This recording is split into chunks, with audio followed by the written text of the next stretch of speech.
Gaza एक बार फिर गोलियों की गूंज और मिसाइलों की मार में डूबा है। पिछले 2 साल से जारी इस युद्ध ने अब तक 63,000 से ज्यादा जिंदगियों को छीन लिया है। एक ऐसा युद्ध जिसमें आम नागरिक, बच्चे, महिलाएं सभी झुलस गए। और अब इजराइल ने एक और बड़ा दावा किया है। इजरायली सेना के मुताबिक हमास के मिलिट्री विंग का चीफ प्रवक्ता अबू उबैदा मारा जा चुका है। ट्रंप ने कई बार कोशिश की, लेकिन परिणाम सफल नजर नहीं आते। बस धमकियां, हमले और चीख पुकार। ये कहानी है गाजा की, इजराइल की, जिसने पूरी दुनिया को यह दिखाया कि इंसानियत कहां तक मर सकती है। फिर हमला हुआ है, कई लोग मारे गए हैं। हमास मिलिट्री विंग के चीफ प्रवक्ता के मारे जाने की अब खबर है। वहीं अबू उबैदा, जो 7 अक्टूबर 2023 के हमले के बाद हमास के मुख्य चेहरों में से एक बनकर उभरा था। मास्क पहने कैमरे के सामने बैठा ये चेहरा अबू उबैदा, जो हमास के प्रोपेगेंडा और मनोवैज्ञानिक युद्ध का सबसे बड़ा चेहरा था। इजरायली सेना ने कहा है, अबू उबैदा अब अपने झूठ, प्रचार और आतंक को नहीं फैला सकता। यह बयान साफ करता है कि इजराइल हमास की नेतृत्व संरचना को पूरी तरह ध्वस्त करने के अभियान पर काम कर रहा है।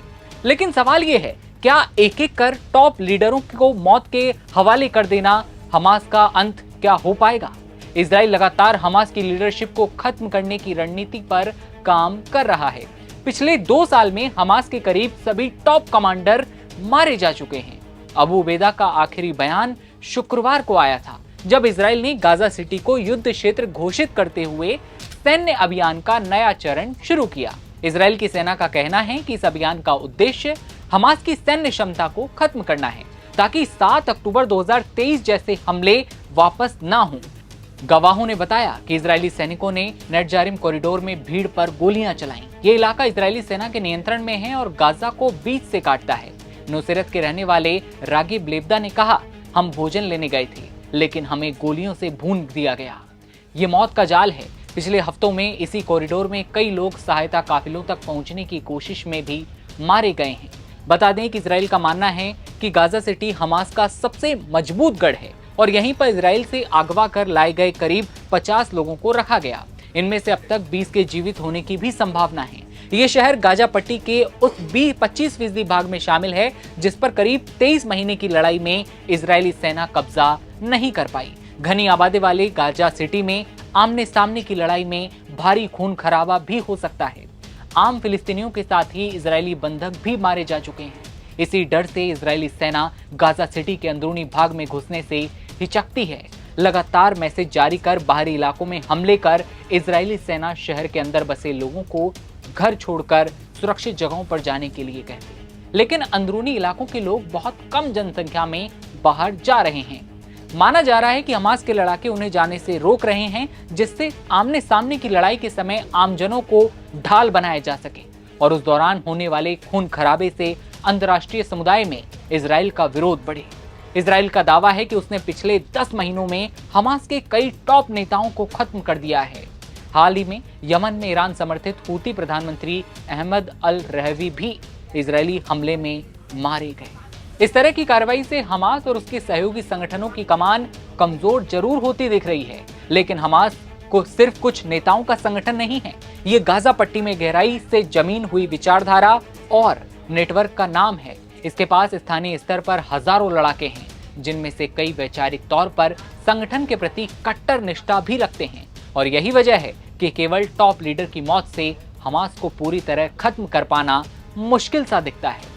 गाजा पट्टी में रविवार को भी इजरायली हमले जारी रहे और इन हमलों में 31 लोगों के मारे जाने की खबर है। गाजा सिटी में घुसकर जमीनी कार्रवाई करने और कुछ अन्य मसलों पर इजराइल सरकार के मंत्रिमंडल की बैठक होती है और इसमें कार्रवाई के दौरान होने वाले भारी खून खराबे की आशंका पर विचार किया जाता है। बैठक का ब्यौरा सार्वजनिक नहीं किया जाता। गाजा पट्टी के सबसे बड़े शहर गाजा सिटी के बाहरी इलाकों पर शनिवार रविवार की रात भीषण गोलीबारी और बमबारी होती है। सबसे बड़ी संख्या में मकान ध्वस्त होते हैं। इजरायली हमले की आशंका से उपनगरों के ज्यादातर मकान खाली कर दिए गए। उनमें रहने वाले लोग इलाका छोड़कर सुरक्षित जगहों पर चले जा चुके हैं। बावजूद इसके हमलों में 17 लोग मारे गए हैं, जबकि गाजा पट्टी के मध्य भाग में खाना लेने के लिए इकट्ठा लोगों पर फायरिंग में 13 लोगों की जान जाने की खबर है। संयुक्त राष्ट्र क्या कहता है, तो ये भी बता दें कि संयुक्त राष्ट्र के मुताबिक 1 अगस्त से अब तक करीब 65,000 लोग अपने घर छोड़कर जा चुके हैं। केवल पिछले हफ्ते में 23,000 से ज्यादा लोगों ने पलायन किया। युद्ध शुरू होने के बाद से गाजा की 90% से ज्यादा आबादी एक बार फिर से विस्थापन का दंश झेल रही है। कई लोग अस्थायी शिविरों में रह रहे हैं और लगातार मदद की गुहार लगा रहे हैं। गाजा में लगातार हो रहे हमलों और भूख से बिगड़ते हालात ने अंतर्राष्ट्रीय चिंता को भी बढ़ाया है। अस्पतालों का कहना है कि उनके पास ना तो पर्याप्त दवाएं हैं, ना ही क्षमता कि इतने घायल और मृतकों को संभाला जा सके। दूसरी ओर इजराइल का कहना है कि हमास को खत्म करना ही उसका लक्ष्य है और अभियान इसी दिशा में जारी रहेगा।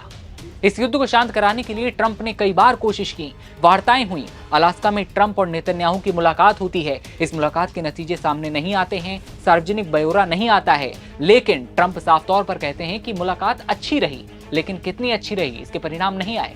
फिर जेलेंस्की की ट्रंप से व्हाइट हाउस में मुलाकात होती है। व्हाइट हाउस में मुलाकात के लिए जेलेंस्की अकेले नहीं आए थे, पूरे यूरोपीय नेता उनके साथ थे। कहीं फिर एक बार जेलेंस्की को बदनामी का जो दंश है वो झेलना ना पड़े। और फिर ट्रंप ऐलान करते हैं कि त्रिपक्षीय वार्ता होगी, यानी कि ट्रंप, नेतन्याहू और जेलेंस्की तीनों एक साथ बैठेंगे। ये बात भी सामने आई। फिर धमकी पर धमकी, मांगे रखी जाती हैं, लेकिन सवाल अब भी बाकी है। क्या टॉप लीडर्स को मारने से हमास जैसी आइडियोलॉजी खत्म हो जाएगी, या फिर इस जंग के मलबे से एक और अबू उबैदा खड़ा हो जाएगा? हालात बद से बदतर हैं। गाजा सिटी के हालातों की बात करें, जो तस्वीरें सामने आती हैं, जैसा कि आप देख पा रहे होंगे साफ तौर पर, हर तरफ मलबा, धुआं, चीख चिल्लाहट और बच्चे, वो बच्चे जिनका बचपन छीन लिया गया। गाजा में आज भी जब जब कोई आवाज़ आती है, जब जब कोई बम गिरता है, तो लोग सहम उठते हैं, याद करते हैं उसी समय को, उसी दौर को जब बमबारी हुई थी। और उसके बाद 2023 के बाद से ये हमले लगातार जारी हैं। एक बार फिर जब शनिवार रविवार को बमबारी हुई, तो एक बार फिर गाजा के आम लोगों की आंखों में आंसू फिर बह उठे। सवाल वही है उनकी आंखों में, क्या एक बार फिर गाजा में सब कुछ बहाल हो पाएगा? क्या सुरक्षा व्यवस्थाएं ठीक होंगी? क्या व्यवस्थाओं के रहते इजराइल उन पर हमले बंद करेगा? लेकिन इजराइल साफ तौर पर कहता है वो हमास को, या फिर कहें कि गाजा को जिंदा नहीं छोड़ेगा, या अपने लक्ष्यों की पूर्ति जब तक नहीं हो जाती वो हमले जारी रहेंगे। ये कहानी गाजा की है, ये कहानी इजराइल की है। और इन दोनों के अलावा बीच में है ट्रंप, जो हर बार दावा करते हैं कि युद्ध खत्म हो जाएगा, बंद हो जाएगा, लेकिन परिणाम निकलते नजर नहीं आते। पूरी खबर पर आपकी क्या राय है, कमेंट सेक्शन में बताइए और देश दुनिया की तमाम खबरों के लिए बने रहिए नवभारत टाइम्स के साथ। नमस्कार।